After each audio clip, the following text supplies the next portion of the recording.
I think, or less complicated in protecting these 36 clients and visiting heads of state and heads of government that come to Washington? I think the Secret Service needs to take into account. I didn't ask that. I'm sorry. I asked a simple question, which deserves a simple answer. The ubiquity of guns, dangerous weapons in America, like AR-15s, has that made your job, that is to say the mission of the Secret Service, easier or more difficult? I think the threat environment for protecting our Secret Service protectees is always difficult, and that's dynamic, and it's always evolving. We stipulate it's always difficult. Again, this is a simple one. Does the ubiquity of guns make your job easier or more difficult today? I understand the Second Amendment rights of individuals. I didn't ask that question. I'm not questioning the Second Amendment. I'm asking a simple analysis, Director Cheadle.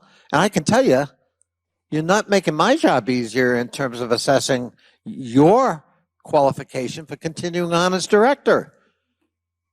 Please answer the question. That was Democratic Congress member Jerry Connolly questioning the director of the Secret Service, Kimberly Cheadle, and she did not endear herself to the entire oversight committee, and she certainly did not endear herself to the American people with the performance that she gave. But I want to show you the different kind of styles here between Democrats and the MAGA Republicans. And even though I think there is a bipartisan agreement that Director Cheadle was not answering the questions as she should, I want to show you, on the one hand, Democratic Congressmember Connolly, and then on the other hand, you have MAGA Republican Congresswoman Nancy Mace, who just basically starts cursing during her questioning at the director of the Secret Service, Kimberly Cheadle. Watch this.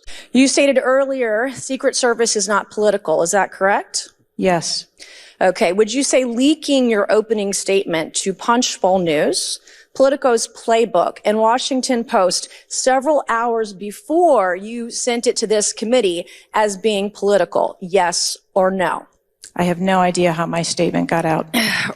Well, that's bullshit. So, Mr. Chair. And that continued throughout the entire hearing. Here's Nancy Mace again. Play this clip. I would have to get back to you. That is a no. You're full of shit today. You're just...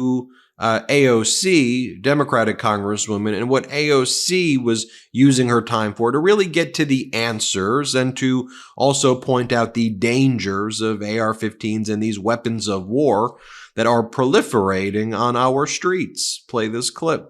The individual used an AR-15 in order to act out his assassination attempt.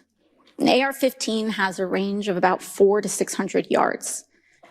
My question is, why does the Secret Service perimeter, why is the Secret Service protective perimeter shorter than one of the most popular semi-automatic weapons in the United States? There are a number of weapons out there with a number of ranges. Again, an advance was completed. The determination of the perimeter, I'm not going to speak to specifics, but there are a number of factors that are taken into account when we determine our perimeter. Some of it has to do with terrain, some of it has to do with buildings, some of it has to do with assets and resources that are available. And so what I'm hearing is that a perimeter was not established outdoors in an outdoor venue that would prevent an AR-15, which is one of the most common weapons used in mass shootings, from being able to be within the range of Secret Service protection.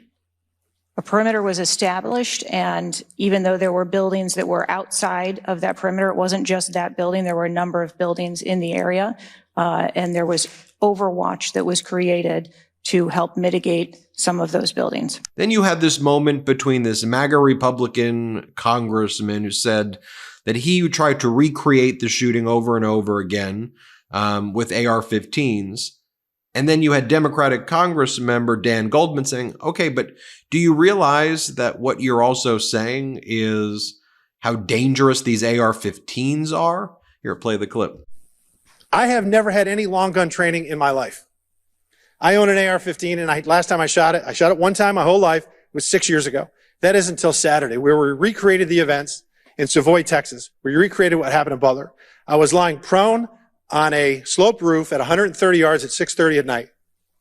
And I knew that he had a scope. I didn't know what kind, red dot or magnified. So I shot 8 rounds from both. You know what the result was? 15 out of 16 kill shots have hit the president's ear. That's a 94% success rate. And that shooter was a better shot than me. I want to just point out one thing that my colleague from Texas was talking about. When he said he recreated the shooting twice with an AR-15, and he had a 94% success rate, 15 out of 16 shots.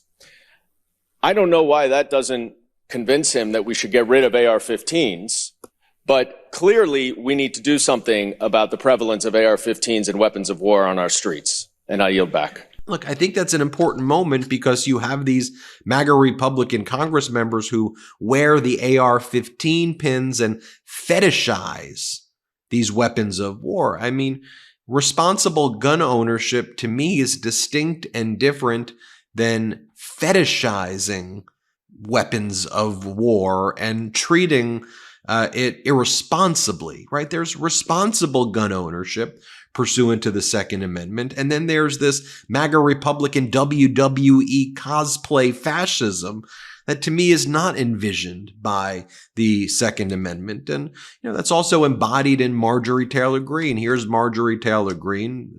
The hearing goes off the rails quickly whenever she speaks. Here, play this clip. No, you knew that everyone knew.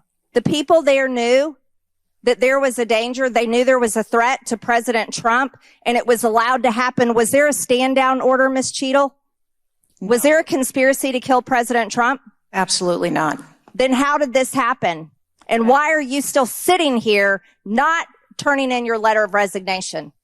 Then while that's going on, let me show you the distinction between the leader of the Republican Party and the leader of the Democratic Party in the House of Representatives. So MAGA Mike Johnson, what does he do? He threatens litigation and lawsuits now against Vice President Kamala Harris. Let me show you this. Let's play that clip. And in some of the states, there are impediments to just switching someone out like that. 14 million people went through the process and chose this nominee, Joe Biden. Now a handful of people have gotten together and decided he's no longer suitable. That's not how this system works. They are violating democratic principles. And I think that's a real problem, and I think there'll be a lot said about that in the days ahead. And on the other hand, you have the Democratic Minority Leader, Hakeem Jeffries. Here, play this clip. In terms of my Republican colleagues, former President Donald Trump and extreme MAGA Republicans are having a meltdown right now. A complete and total meltdown. Why? Because their presidential nominee is unpopular. The extreme MAGA Republican policies are unpopular, including trying to impose a nationwide abortion ban on the American people, and their Project 2025 is unpopular. They're having a meltdown right now. All we want to do as Democrats is have a debate about moving the country forward and continuing to put people over politics. Show you one more clip right here of Democratic Congress member Hakeem Jeffries. Let me show you this. Let's play it. Leader Jeffries, first, will you endorse Kamala Harris? And then I have one other question for you. Well, Leader Schumer and I are scheduled to meet with Vice President Harris shortly. The House came back into session today. The Senate does not come back into session tomorrow. I'm excited for that meeting. And let me say this, that Vice President Kamala Harris has excited the community.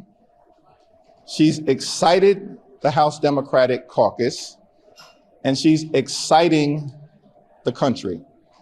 And so I'm looking forward to sitting down with her in person in short order with Leader Schumer, and we'll have more to say about the path forward as soon as that meeting concludes. And now, if I may, because I thought that the questioning here was so well done by Democratic Congress member Jerry Connolly, this should be a bipartisan issue. I showed you at the outset of the video him questioning the Secret Service director.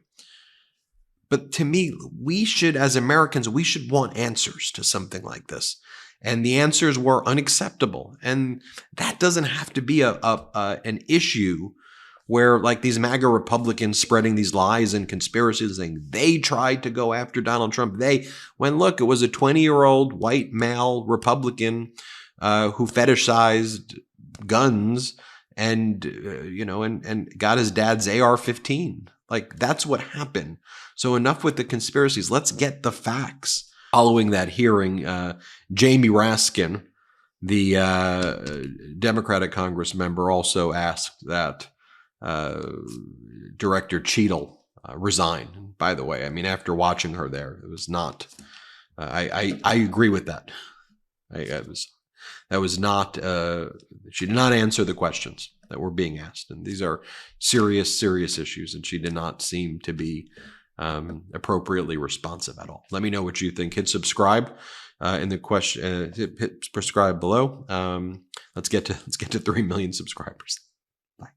Love this video? Make sure you stay up to date on the latest breaking news and all things Meidas by signing up to the MeidasTouch newsletter at MeidasTouch.com/newsletter.